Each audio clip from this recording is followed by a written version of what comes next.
मैं हूँ जितेंद्र। खतरनाक तरीके से बिना हथियार के गार्ड को मजबूर किया कि दरवाजा खोले जेल का। गार्ड ने चालाकी की, अलार्म बटन दबा दिया। पूरे जेल में खतरनाक माहौल बन गया। दोनों कैदियों ने हार नहीं मानी। इनके सामने थी दो जेल की दीवार। प्लान बिल्कुल परफेक्ट था, जैसा सोचा गया हो रहा था सब वैसा। अलार्म बजने के बाद भी पहले दीवार को पार करके पहुंचे दूसरे के पास। आगे जो हुआ, जेल वार्डन के होश उड़ गए। कैदियों का लीडर था Ronald Ryan. 40-year-old Ronald Joseph Ryan, a career criminal convicted of robbery. He saved lives. It's Ronald Ryan. Ronald grew up in a troubled family. Ronald Ryan was one of several whose conviction for a serious crime in recent years is surrounded by doubt. Is Victorian prisoner Ronald Ryan's life? Story की शुरुआत हुई साल 1960 के समय से। यह है देश ऑस्ट्रेलिया। यहाँ पर है HMS प्रिजन पेंट्री जेल। इस जेल को अक्सर ब्लू स्टोन जेल कहा जाता है क्योंकि इसका निर्माण नीले पत्थरों से किया गया था।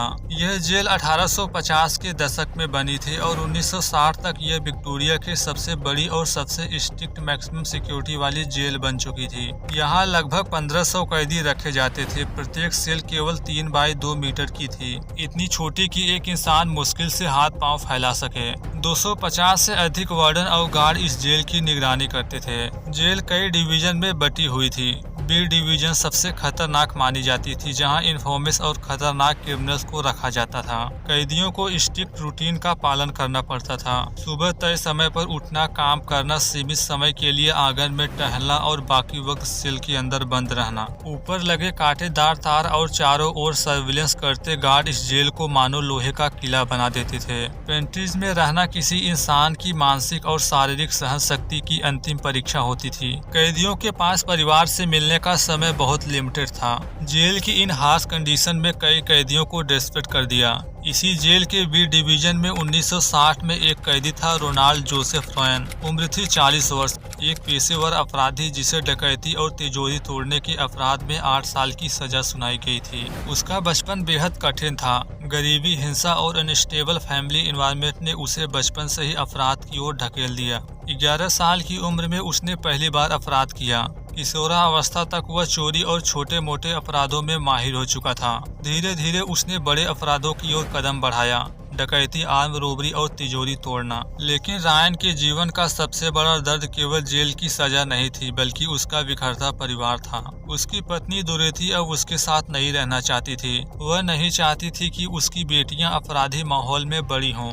रायन को लगने लगा अगर वह जेल में ही सड़ता रहा तो परिवार हमेशा के लिए उससे दूर हो जाएगा। यही सोच उसके भीतर एक डिटर्मिनेशन बनाती है, जेल से भागकर परिवार को वापस पा लेना। वह जानता है कि अकेले जेल से भाग पाना असंभव है। उसे एक ऐसे साथी की जरूरत है जो न केवल भरोसेमंद हो बल्कि जोखिम उठाने के लिए भी तैयार हो। तभी उसकी मुलाकात हुई पीटर जॉन वॉकर से। वॉकर की उम्र मात्र 23 वर्ष थी। वह एक हिंसक अपराधी था जिसे हथियारबंद डकैती और गोली चलाने जैसे गंभीर अपराधों में दोषी ठहराया गया था। उसकी शख्सियत अजीब थी। वह खुद से बहुत मोहब्बत करता था। अगर उसके सामने आईना होता तो शायद वह घंटों तक खुद को निहारता। दोनों की बातचीत ने जल्द ही उन्हें एक शार्प प्लान की ओर धकेल दिया।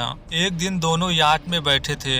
रायन ने ऊपर की ओर इशारा किया जहां जेल की ऊंची दीवारें और मीनार पर खड़े गार्ड नजर आते थे। उसने कहा, क्या सोचते हो अगर हम उधर से निकलने की कोशिश करें? वाकर देखा तो जगह बहुत नैरो थी। गार्ड हमेशा चौकसी पर रहते थे और दीवारें बेहद ऊंची थीं। उसने हंसते हुए कहा, वहां से ये तो नामुमकिन है। अगले कुछ हफ्तों तक दोनों ने चुपचाप जेल के हर कोने, हर दीवार और गार्ड के हरकत पर नजर रखी। धीरे धीरे उन्हें यकीन होने लगा कि अगर सही वक्त चुना जाए तो यहाँ से भागना मुमकिन है। दोनों को एक बात साफ नजर आई, हर साल क्रिसमस के दौरान प्रिजन अथॉरिटी थोड़ा ढीला पड़ जाता है। गार्ड और ऑफिसर्स अपने एनुअल क्रिसमस लंच पर व्यस्त रहते हैं। निगरानी कुछ घंटे के लिए कमजोर हो जाती है। कैदियों की संख्या अधिक होती है लेकिन गार्ड की ड्यूटी कम। दोनों ने सोचा यही वक्त सही है। रायन ने अपने लंबे अनुभव का इस्तेमाल किया। उसने यार्ड का हर कोना ध्यान से देखा।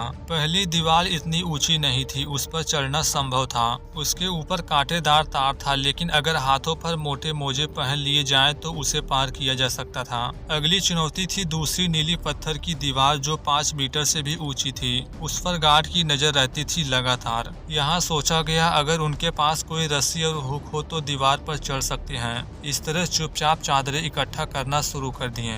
उन्होंने कुछ पुराने लोहे के टुकड़े कबाड़ से चुराए और मिलाकर एक ग्रैपलिंग आयरन यानी हुक बना लिया। दोनों जानते थे कि एक गलती उन्हें पकड़वा देगी, इसलिए उन्होंने अपने हर कदम की सीक्रेट तरीके से तैयारी की। चादरों को जोड़कर लंबी रस्सी बनाई गई। यार्ड के एक साथी कैदी में से एक को जिम्मेदारी दी गई कि वह सही समय पर शोर शराबा करके गार्ड का ध्यान भटकाएगा। भागने की तैयारी आसान नहीं थी। हर पल डर था कि कहीं गार्ड को भनक न लग जाए। जैसे जैसे तारीख करीब आती गई, दोनों की बेचैनी बढ़ती गई। 19 दिसंबर साल 1965 यह दिन जेल अथॉरिटी के लिए साधारण क्रिसमस लंच का दिन था। दोनों ने मोजे तैयार कर रखे थे ताकि कांटेदार तार से हाथ न कटे। चादरें और हुक कपड़ों के नीचे छिपा लिए गए। साथी कैदी को तय कर दिया गया कि वे कब हंगामा करेंगे। 19 दिसंबर साल 1965 की दोपहर मेलबर्न का मौसम हल्का गर्म था। HMS प्रिजन पेंट्री जेल के भीतर एक अलग सा माहौल था। आम दिनों की तरह वहां डर और शोरगुल नहीं था। दोनों ने अपने हाथों पर मोटे ऊनी मोजे चढ़ा लिए ताकि दीवार के ऊपर लगे कांटेदार तार से बचा जा सके। चादरें और हुक कपड़ों के नीचे छिपा कर रखें। साथी कैदियों द्वारा तय कर दिया गया था कि वे सही समय पर यार्ड में गड़बड़ करें ताकि गार्ड का ध्यान कुछ पलों के लिए बढ़ जाए। दोपहर लगभग 2 बजे से पहले कैदियों को एक्सरसाइज यार्ड में आने दिया गया। दोनों धीरे धीरे उस हिस्से की ओर बढ़े जहां से उन्होंने दीवार पार करने का निश्चय किया था। यार्ड में हलचल थी। गार्ड्स ऊपर टावर से देख रहे थे, लेकिन उनका ध्यान इतना फोकस्ड नहीं था जितना आम दिनों में होता था। रायन अपने जेल से हुक निकाला और चुपचाप वॉकर को संकेत दिया। वॉकर ने चारों ओर नजर डाली। टावर पर गार्ड एक हाथ में दूरबीन पकड़े हुए नीचे देख रहा था। यार्ड के दूसरे छोर पर साथी कैदी ने हंगामा शुरू कर दिया। अचानक झगड़ा जैसा माहौल बन गया। गार्ड का ध्यान कुछ सेकंड के लिए उधर गया। दोनों दीवार की ओर दौड़ पड़े। अपने हाथों के मोजे कसकर चढ़ाए और पहली दीवार पर चढ़ना शुरू कर दिए। कुछ ही सेकंड में दोनों दीवार के ऊपर थे। अब यार्ड के उस हिस्से में थे जहां से दूसरी और सबसे ऊंची दीवार दिख रही थी। नीचे पत्थर की विशाल दीवार लगभग 5 मीटर ऊंची। यही असली चुनौती थी। चादरों से बनी रस्सी निकाली और उसे हुक में बांध दिया। रायन ने हुक ऊपर फेंका। वह लोहे के पाइप में फंस गया। उन्होंने रस्सी को कसकर पकड़ा और ऊपर चढ़ने लगे। दीवार से होकर पहुंचे वॉच टावर के पास। रायन गार्ड पर राइफल तानने का नाटक किया, हालांकि अभी राइफल उसके पास नहीं था। गार्ड थोड़ा हिचकिचाया, वह उसके बिल्कुल करीब था। रायन ने झपट्टा मारकर उसकी राइफल छीन ली। अब हालात बदल चुके थे। गार्ड उनके कब्जे में था। रायन ने गार्ड को बंदूक की नोक पर गेट तक ले गए। गेट खोलने को कहा। गार्ड ने चालाकी करने की कोशिश की। उसने गलत लीवर खींच दिया। गेट नहीं खुला। वह भड़क गया। कहा, सही लीवर खींचो वरना। गार्ड को मजबूर होकर सही लीवर खींचना पड़ा। जैसे ही गेट खुला, जेल का अलार्म बज उठा। ऊपर टावर से गार्ड ने गोलियां चलानी शुरू कर दी। रायन और वॉकर अब दौड़ रहे थे। एक एक सेकंड उनका जीवन तय कर रहा था। रायन के हाथ में अब एक राइफल थी। वॉकर उसके पीछे पीछे था। दोनों गार्ड्स की हर गोली से बचते हुए दौड़ रहे थे। अचानक एक और जेल ऑफिसर जॉर्ज हडसन उसे देख लिया। हडसन बिना हथियार के उसकी ओर दौड़ता है। वह रायन को पकड़ने की कोशिश किया। रायन रुका। उसकी राइफल हाथ में है। आंखों के सामने सब कुछ ही सेकंड में होता है। गोलियां चलती है। गार्ड जमीन पर गिर पड़ता है। 41 वर्षीय जॉर्ज हडसन की जान चली जाती है। बाद में 13 चश्मदीद गवाह गवाही देते हैं कि रायन ने गोली चलाई। दूसरे कैदी ने दावा किया कि रायन ने गोली नहीं चलाई। वह तो बंदूक के साथ जूझ रहा था और गोली गलती से चल गई। गार्ड के गिरते ही दोनों आगे दौड़ते हैं। गुजरती एक कार को हाईजैक करने की कोशिश किए। पीछे से दूसरा गार्ड भी आकर उन पर निशाना साधता है, लेकिन तब तक बहुत देरी हो चुकी थी। दोनों सड़क की ओर दौड़े। सड़क पर कुछ गाड़ियां गुजर रही थी। रायन ने अचानक एक कार को रोका और ड्राइवर पर राइफल तान दी। ड्राइवर घबराकर कार हैंड ओवर कर दिया। दोनों कार में बैठ गए और पूरी रफ्तार से मेलबर्न की गलियों की ओर बढ़ चले। इस बीच जेल के भीतर और बाहर अफरा दफरी मच चुकी थी। पुलिस हेडक्वार्टर को सूचना मिल चुकी थी। 2 खतरनाक कैदी जेल से फरार हो गए हैं और उन्होंने एक वार्डन की जान ले ली है। मेलबर्न के चारों ओर नाकाबंदी शुरू कर दी गई थी। दोनों कैदी अब मेलबर्न की गलियों में थे। उन्होंने सबसे पहले अपने कपड़े बदले और कार को किसी सुनसान जगह पर छोड़ दिया ताकि पुलिस को उनका सुराग न मिले। अब उन्हें छुपने के लिए सेफ प्लेस चाहिए थी, लेकिन सबसे पहले पैसे चाहिए होंगे। रायन के मन में एक ही बोझ बन गया था, जॉर्ज हडसन की मौत। हालांकि उसने जेल से भागने की योजना बनाई थी, लेकिन किसी गार्ड की हत्या उसकी योजना का हिस्सा नहीं था। सर्च टीम ने अगले कुछ घंटों में मेलबर्न के हर निकास पर नाकाबंदी कर दी। हर गाड़ी की तलाशी ली जा रही थी। रायन दो रास्तों के बीच खड़ा था, आजादी और अपने परिवार के पास लौटना और फिर से जिंदगी शुरू करना। अगर पकड़ा गया तो अब केवल जेल की सजा नहीं बल्कि फांसी उसका इंतजार कर रही थी। कुछ दिनों तक दोनों अलग अलग ठिकानों पर छुपे रहे। उन्होंने तय किया कि वे अगले कुछ दिनों तक खुद को और कमजोर नहीं करेंगे। वे भीड़ भाड़ वाली जगह से बचेंगे और धीरे धीरे बड़े शहर की ओर बढ़ेंगे, जहां वे किसी भी तरह से जुड़ाव से बाहर निकलकर पहचान बदलने की कोशिश कर सकें। 19 दिसंबर साल 1965 के बाद से रायन और वाकर अपने पहले ठिकाने से दूसरे छुपने की जगह पर पहुंचे। रात के अंधेरे में वे लगातार नए ठिकाने की ओर बढ़ते हैं। रायन ने वाकर से कहा कि हम इस कंट्री से बाहर यानी दूसरे देश जैसे ब्राजील नहीं जा सकते। अगर हम यहीं फंस गए तो हमें पैसे की जरूरत होगी। बिना पैसे के कोई फरारी लंबे समय तक टिक नहीं सकती थी। दोनों ने तय किया कि किसी बड़े शहर में नहीं जाएंगे, क्योंकि पुलिस की सर्विलेंस वहां सबसे कठिन होगी। वे छोटे गांव और सुनसान रास्तों से होकर आगे बढ़ने लगे। छिपकर रहना आसान नहीं था। हर दिन खाने पीने के लिए संघर्ष करना पड़ता। पुराने कॉन्टैक्ट से नगद और भोजन जुटाना भी चैलेंजिंग था। थकान और लगातार तनाव ने उन्हें मानसिक रूप से कमजोर कर दिया। दोनों ने एक बैंक को सिलेक्ट किया जिसे वे जल्दी और सेफली निशाना बना सकते थे। उन्होंने बैंक के रूटीन पर ध्यान दिया। जैसे ही सही मौका मिला, रायन ने कर्मचारियों को धमकाया और कहा, यह वही हथियार है जिससे गार्ड की हत्या हुई है। किसी भी गलती का परिणाम गंभीर होगा। वाकर ने काउंटर पर खड़े होकर चिल्लाया, हिलना मत वरना शूट कर दूंगा। कस्टमर और एम्प्लॉय डर के मारे वही कर रहे थे जो उनसे कहा गया। ये रॉबरी उन्हें कैश में पैसे और कुछ जरूरी वस्तुएं देती। 24 वर्षीय आर्थर जेम्स हेंडरसन, जो 2 बच्चों के पिता थे, उन्होंने उसे पहचान लिया।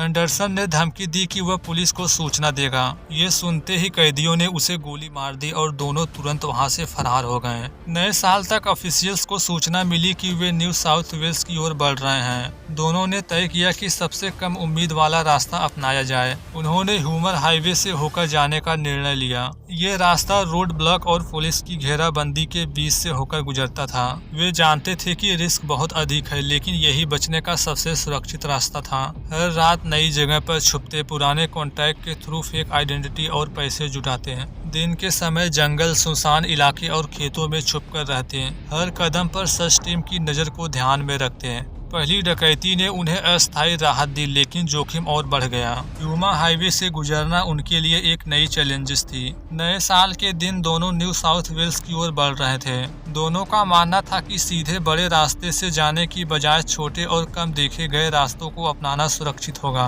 यह रूट रोड ब्लॉक, पुलिस निगरानी और घने जंगलों के बीच से गुजरता था। 4 जनवरी को पुलिस को एक बड़ी सफलता मिली। उन्हें पता चला कि दोनों कैदियों ने 2 नर्सों के साथ डबल डेक का प्रोग्राम रखा है। वास्तव में दोनों को महिला साथ की जरूरत थी। यह प्लान उन्हें पकड़ने के लिए एक मौका भी बन सकती थी। 5 जनवरी की दोपहर 2:30 बजे 50 ऑफिसर्स की टीम हॉस्पिटल रोड पर उनके आने से पहले ही पकड़ने के लिए जाल बिछाई हुई थी। पब्लिक फोन के थ्रू सड़क के उस पार के दुकान को वार्निंग दी गई। गुप्त पुलिस ऑफिसर्स नर्सों को डेसिग्नेट प्लेस तक ले गई। कानकोर रोड और हॉस्पिटल रोड पर कई घरों में पुलिस तैनात थी। यह जाल पूरी तरह प्लान्ड था। सर्च टीम का उद्देश्य केवल दोनों को पकड़ना नहीं बल्कि बिना किसी नुकसान के अरेस्ट श्योर करना था।